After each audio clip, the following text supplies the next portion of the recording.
Nawabshah report incharge नुमाइंदगान सिंध समरीन खान। हुक्मरानों महंगाई खत्म करो, आटा सस्ता करो, आवाम को खुदकुशी से बचाओ।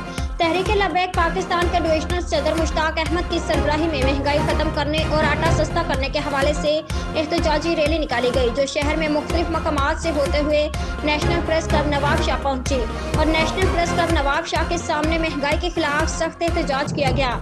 इस मौके पर तहरीक लबैक पाकिस्तान के डिविजनल सदर मुश्ताक अहमद जट और समेत कारकुनान और रैली के शुरका ने मीडिया से बातचीत करते हुए कहा कि मुल्क में महंगाई बहुत बढ़ गई है और आवाम के लिए आटा भी नायाब हो गया है।